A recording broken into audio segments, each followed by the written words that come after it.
ఎడారిలో సెలయేర్లు జనవరి 18. ఆయన యందు మమ్మును ఎల్లప్పుడూ విజయోత్సవముతో ఊరేగించుచున్న దేవునికి స్తోత్రము. కొరింథీయులకు రాసిన 2వ పత్రిక 2వ అధ్యాయం 14వ వచనం.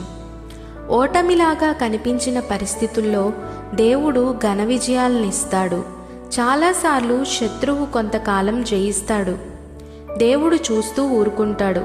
కానీ మధ్యలో కలిగించుకొని శత్రువు ప్రయత్నాలను పాడుచేసి అతనికి అందుబాటులో ఉన్న విజయాన్ని లాగేసుకుంటాడు. దుష్టుల మార్గాన్ని దేవుడు తల్లక్రిందులు చేస్తాడు అని బైబిల్లో రాసి ఉన్నట్టు ఇది జరుగుతుంది.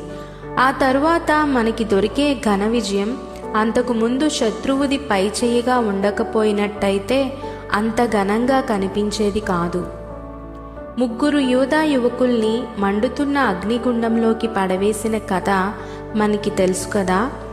ఇక్కడ శత్రువు గెలిచినట్టే ముందు అనిపించింది. సజీవుడైన దేవుని సేవకులు భయంకరమైన అపజయాన్ని ఎదుర్కోబోతున్నట్టు అనిపించింది. మనకి కూడా ఎన్నో పరిస్థితుల్లో మనం ఓడిపోయినట్టు, శత్రువు గెలిచినట్టు అనిపిస్తుంది. ఆ యూదులను మంటల్లోకి విసిరేసిన పగవాళ్ళు ఆనందంగా తొంగి చూస్తున్నారు, ఆ యువకులు అగ్నికి ఆహుతైపోతారని. అయితే వాళ్ళు అగ్నిగుండంలో హాయిగా పచార్లు చేస్తూ ఉండడం చూసి నివ్వెరబోయారు. నెబుకద్నెజరు వాళ్ళని అగ్నిలో నుండి బయటికి రమ్మని పిలిచాడు. వాళ్ళ తల వెంట్రుకలైనా కాలలేదు, వాళ్ళ బట్టలకి అగ్నివాసనైనా అంటలేదు. ఎందుకంటే ఈ విధమైన ఆశ్చర్యకరమైన రక్షణనిచ్చే దేవుడు మరెవరూ లేరు.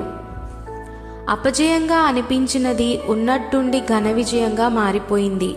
ఈ 3 యువకులు ఒకవేళ వాళ్ళ విశ్వాసాన్ని, ధైర్యాన్ని కోల్పోయి దేవుడు మమ్మల్ని ఎందుకీ అగ్నిగుండం పాలు చేయబోతున్నాడు అని గోల పెట్టినట్టయితే వాళ్ళ అగ్నిగుండంలో కాలి మసైపోయేవాళ్లేమో.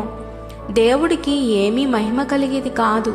ఇప్పుడు నీకేదైనా గొప్ప శోధన ఉన్నప్పుడు దాన్ని నువ్వు పరాజయంగా స్వీకరించవద్దు. విశ్వాసంతో అలాగే సాగిపోతూ ఉండు. నిన్ను విజేతగా నిలబెట్టగలవాని పేరట విజయాన్ని ఆశించు. త్వరలోనే ఘన విజయం నీదవుతుంది.